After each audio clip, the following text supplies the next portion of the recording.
Oh, sorry, I didn't see you click on there. I was just reading this fascinating 101 things you didn't know about Haywood Nelson. It was amazing.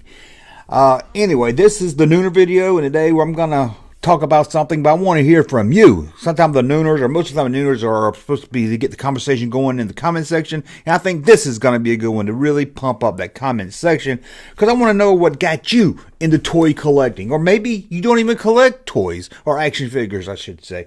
Maybe you just like watching someone talk about them, or I don't do all just toy stuff, so maybe you just like watching me. You can let me know that also. But let's just say you collect action figure, or you're at least a fan of action figures. Why? We're grown up. We're not little kids anymore. Our mommies don't wipe our tushies anymore. Well, some of us. Why do we still like these action figures, or what got you into liking them? I don't know. Maybe I just stopped growing at a certain age. Now, growing up, of course, I had a lot of action figures. Well, I ain't going to say a lot of action figures. I had a lot of Star Wars action figures. I had almost all the playset ships and figures.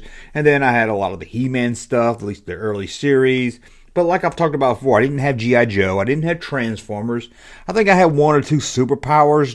I think I just had Superman off the top of my head. Might have had another one. Had some other action figures here or there.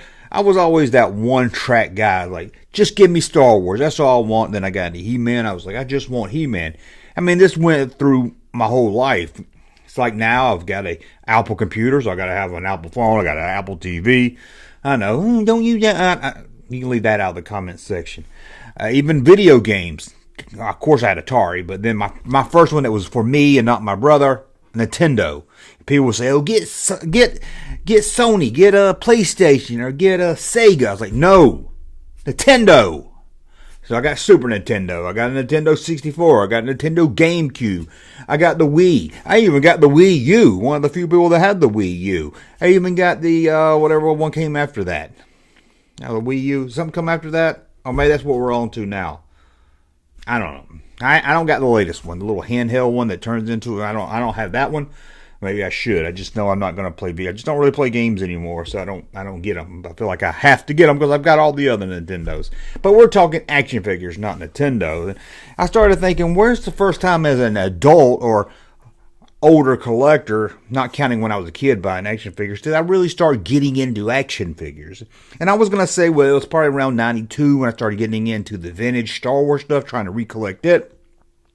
But the day when I was working on my other video, the 8 o'clock video from yesterday, if you didn't see the Batman one, that sparked a memory. Yes, I can remember 1989. Now, by this time, I hadn't bought an action figure since I was probably 13, maybe, somewhere around there. So I hadn't bought them in years. I don't know how old I was in 89. I don't feel like doing the math right now, but it's been at least 4 or 5 years since I bought action figures. By this time, I had grown out of it.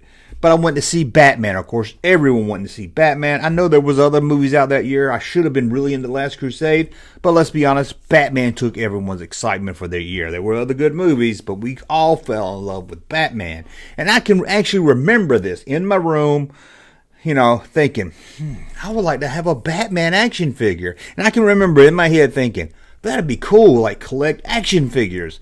I never at the time heard anyone that collected action figures. I don't know anyone that collected action figures or nothing. And I think this was, there was a boom in the early 90s of adult collectors, or mostly guys in their 20s collecting action figures. And I think it was all in part of that Batman. And I think that started a little spark that, and Batman Returns, made Batman cool. And I can remember going to a Walmart that was near my house and looking for Batman figures. And they had Batman, Joker, and Bob the Goon. And I bought all 3 of them.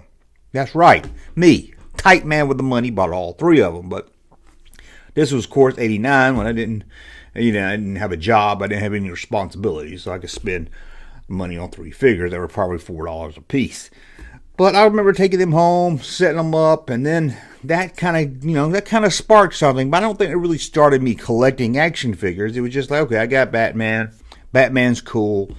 And then I remember Terminator 2 came out, and I thought, oh man, I'll get a Terminator figure. And I remember not liking those figures. They were, to me, too kiddie looking or something, or didn't look enough like the movie, so I skipped them. And I think it was a few more years, probably around 92. I started going to this local comic book store. I've talked about it before. I would go in there probably once a week, sometimes more, and I would look at old back issues for the Star Wars Marvel comics. That's right, I love the old Star Wars Marvel comics. And back then, you could get them for about 25 cents, 50 cents, 75 cents. If it was a rare one, you might have to pay about $2 for it. But I remember I had a checklist with me, and I would go through that checklist and probably buy at least 3 or 4 of them I didn't have. I love this time period in my life. You know, I've talked a lot about my childhood growing up, how much I loved playing with the toys, but collecting these comics, it was just a lot of fun. I think because I was turning the age where, you know, I was getting out of high school, or just get out of high school. Well, I didn't graduate till 93, but I was close to getting out of high school, and I had my own money. I had my own driver's license. I could go to the comic book store myself, didn't have to rely on someone taking me. And it was just a magical time. And buying these Star Wars comics, man, going home and read them. I love they had a little section in these comic books sometime that were like letters from fans. It was like taking a trip back, and it really connected me to my childhood. And when I was at this comic book store one time, you know, the guy in there started selling vintage Star Wars toys, and he had an X-Wing, some figures, and maybe a TIE fighter. He didn't have much, but it blew my mind seeing that X-Wing, and it was the first time I really even thought about Star Wars in a long time. And I thought, man, I'm going to have to get that. And he wanted like $20 for it. Yeah. And I remember going to my grandma's house, asking for $20, because this time I didn't have a job, I don't think. You know, hey, give me $20, I'll pay you back or something. And I went and bought that X-Wing. I could not believe it. And I can remember right around the same time I went to the mall. They had a B. Dalton bookstore. I walked in there. They had a Star Wars collector's book. They had Darth Vader on the cover and Star Trek of the Enterprise. A very famous book.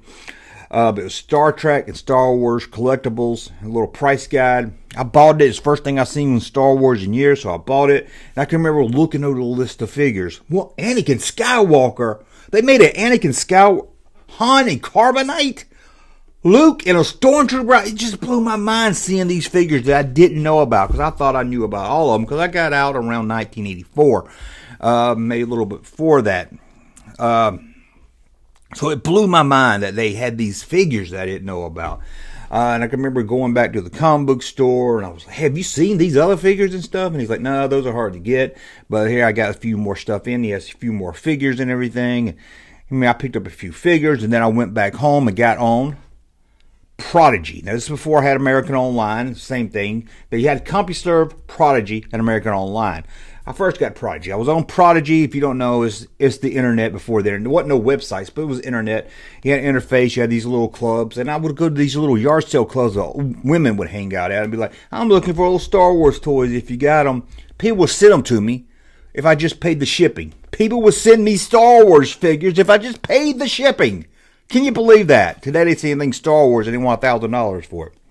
But we also found another message board that was collectors. I couldn't believe it. I was like, hey, I'm not the only one that wants to buy my old toys back.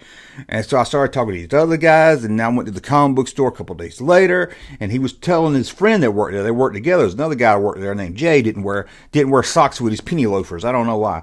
And they were talking about how they just sold some Star Wars stuff. And the guy was like, yeah, I don't know that guy. He don't come in here, but he came in here looking for Star Wars stuff. And they was like, where's he from? They said he's from Florida. He drove about 8 hours to get here just to buy the Star Wars stuff they had. And they were both amazed. It was like, how does this guy know about this little shop in town? You know, they didn't know much about the internet. And that's when I spoke up and said, I told him, I talk about you guys. You know, I told him about the shop I've got in town that has all this stuff. And they was like, the internet? Prodigy? What you talking about, white fool? And then, you know, I started telling them all about it. And I was getting on, I think I was on American Online too at the same time, telling them about the groups and everything. And we started, you know, we had a friendship. I started working there for a couple years. I would come in. He would get Star Wars collection. I would match up the guns and stuff. I would always be there Thursday morning to get the Action Figure News Digest. So, you know, about the same time I was starting to get figures. People online was starting to get figures. There's starting to be a community of them. And then, I don't know, something happened in the toy community where it wasn't just me and a couple of the small nerds, geeks buying action figures. I mean, you had the Batman animated series that was amazing. Those were great looking figures. You can see why adults, when I say adults, I mean young 20-year-olds, wanted those. You had a lot of Toy Biz coming out with the X-Men and X-Force and a lot of good figures there. So it's just started to snowball. I was like, man, I was getting collector's magazines. I was getting Toy Shop. There was like a big magazine, like a newspaper that had ads in it. I was getting the vintage stuff. You know, Batman I still had in my house, but then you had the Dark Knight collection. I didn't really get into those much. The Batman Returns, I didn't really get into them as much, but X-Men, I would pick up some figures. I didn't even know who they were because they thought they looked cool. Then I got a job at Toys R Us. Woo! And you know I was buying everything I could. You know, I was loading up on that Iceman. I've told y'all about that before. And that kind of snowballed my collection and getting into collection. And of course, 95 came. The new Star Wars figures came out. And about this time, Playmates released Star Trek. And I can remember saying, I'm just going to get a Borg. And then I was like, okay, I'm just going to get a Borg. And I'm just going to get Q. That's the only one I care about. And then I was like, well, I got to get the Crew. And then I got the Crew. And then I was like, and the next thing I know, I was hunting down, going Walmart after Walmart, trying to find Wesley Crusher. And then you had the Shadows of the Empire, and then the 90s. The 90s were a great time for action figures. I mean, they were just rolling in. But that's about how I got it started on this whole action figure thing. Now today, of course, I don't buy as much now. Today it's more like if I walk into a store and it's not overpriced, or I feel it's overpriced, and I'm like, hey, that's kind of cool, I'll pick that up. A lot of times I say, well, I'd rather buy something old, something, you know, something from the 80s, something I grew up on. Always a lot more fun. To me anyway, and the new stuff usually just ends up in a drawer in my closet. Hell, sometimes it stays in the Walmart bag in my car for a month. Whew. Is Russ watching this? He knows what I'm talking about. Russ can buy something and I'll see it in his car 6 months later. It's like, Russ, you ain't take it out of the bag. You didn't even take it out of the bag. What's going on there? But that started my love for action figures. Those Action Figure News, Toy Digest. You know how I feel about Toy Fair. You've heard me talk about that. But it was just a great time to really get into collecting, and it started a whole new industry, I guess, for collecting. It's just weird how right around that same time, 89 to about 93, there was really a boom in the adult collectors market. That wasn't there before. It was us Gen Xers becoming 20-year-old with spare money, and I guess movies like Batman, that probably really helped more than anything. Batman, then in the late 90s, you know, you had X-Men that helped, and Spider-Man, but in the 90s, Batman was the one that really, I think, pushed a lot of people back into that geek culture that may have stepped away from it. And then you had great cartoons like the Batman cartoon. You had some X-Men cartoons. You had a lot of Ninja Turtles, I think, helped out a lot also. That was more like the cartoon was, kids could watch it, but a lot of older kids liked it also. Okay, I'm just starting to ramble, but I want to hear from you guys. What was it? What was it that got you into collecting action figures? Do you remember? Or are you just like, I never got out of it? Maybe you never even got out of collecting them. Anyway, let me know what you think of that. And I'm going to go now because I just found this other website I was going to check out before you guys came in. Can you believe this? It's 501 facts you didn't know about the new Zoo Review. I cannot wait to see what this one is. Okay, let me see this. Thanks for watching, guys. Thumbs up, like my content, subscribe to the channel. We'll talk again soon. I remember that owl. Hey, Junkman channel popping though. Thank you, sir, for that unsolicited testimony.